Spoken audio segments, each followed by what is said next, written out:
Welcome to the Athena Wellness Podcast, the show that invites you to take a seat around the community fire and listen to stories that inspire. I'm your host, Kathy Robinson, author, coach, and founder of Athena Wellness, a company that prides itself in supporting you on your journey to live more wholeheartedly. Hello, and welcome to episode 18. Thank you so much for joining me for this shortened Wellness Wednesday episode, a little midweek boost to help keep your warrior vibe high. Have you ever set out to do something healthy for yourself feeling super committed, enthusiastic, and energized? You make the plans, get the gear, and start to take steps toward long-term change, but at some point you lose momentum. You beat yourself up a bit, get back on track, and give it a solid effort, and then something else derails you. Weeks go by, and that intention you set becomes a memory. It's at this point that potential clients begin to seek out a wellness coach. The reasons I hear for their efforts coming to a halt can range from being too tired, hitting a plateau, not liking healthy food, having no support, just to name a few.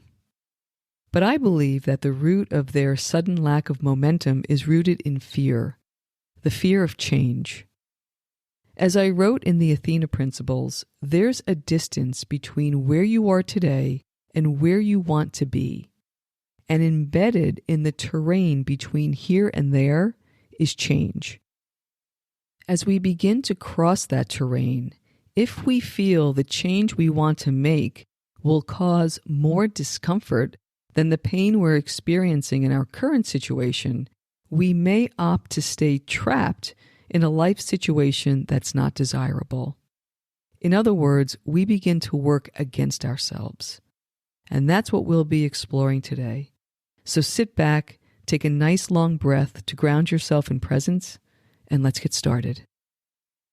There are times when we begin a new endeavor, we feel so motivated that we believe we can quickly begin living our new envisioned life, bypassing the journey. The reason that rarely happens is because we need to work through the beliefs and the past decisions we've made that led us to where we currently stand. And that's where fear can show up, and it can take a number of forms.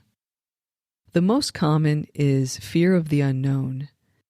We begin to walk down a new path, things start to feel unfamiliar, maybe get a little difficult, and we begin to yearn for the comfort of our old routine, even if it no longer aligns to the person we're envisioning becoming. Fear can also show up as behaviors such as procrastination, perfectionism, negative outlook, negative self-talk, keeping expectations low, self-destruction, or quitting altogether. These are behaviors designed to keep us from succeeding and can come from things like imposter syndrome, backlash avoidance, and even a childhood experience where we were asked to play down our early successes. Here are a few thoughts on handling fear the next time you feel that you're working against yourself. The first is mapping out the journey. While it's understandable to want to quickly advance to the final destinations, what milestones might you celebrate along the way? Who has made a similar journey? And what qualities does a person who makes such a journey embody? You can begin to take steps toward incorporating those qualities into your life today. The next is determine what you're truly fearful of and address it. The more specific you are, the easier it will be to address. For example, if you're thinking about leaving your job, you may feel a fear of uncertainty. But as you dig deeper, you may realize that the uncertainty is rooted in the fear of not having an updated skill set that will land you your new job. And that's something more tangible that you can work with.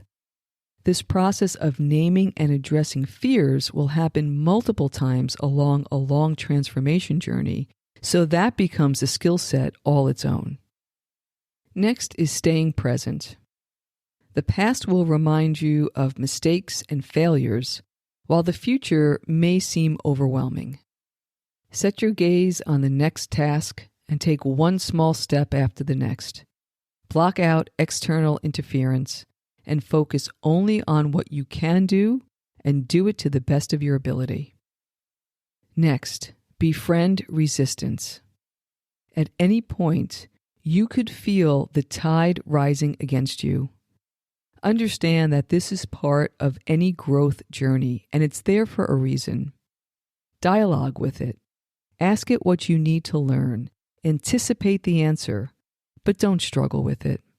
In fact, it's been my experience that once you surrender, you'll feel the tide recede. Lastly, enjoy the journey. If you feel open and lit up, you're on the right path. If you're feeling tense and closed up, you may have made a detour. Take planned stops along the way. Celebrate the milestones. Invite the natural flow of life. Psychotherapist Fritz Perls once said, "Fear is excitement without the breath."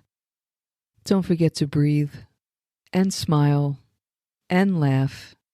Make friends along the way. Collect stories. It's going to be a great tale one day. I'd like to leave you with 2 quotes today. The first is from Professor Joseph Campbell, who wrote about the hero's journey. He said, "The cave you fear to enter holds the treasure you seek." The second is from Buddhist monk Thich Nhat Hanh, who offers this: smile, breathe, and go slowly. Thank you so much for joining me today. I know there are many ways you can spend your time. Thank you for choosing to spend it with me. Until our paths cross again, be kind to yourself and show your warrior spirit some love. If you know anyone who can benefit from today's episode, please pass it on. And many thanks for supporting the show by subscribing and leaving a review. It means a lot and it helps others find their way to our circle. If you'd like to access the show notes, have a question you'd like addressed on a future episode, or would like a transcript of this episode, visit www.athenawellness.com/podcast. Until next time, be well.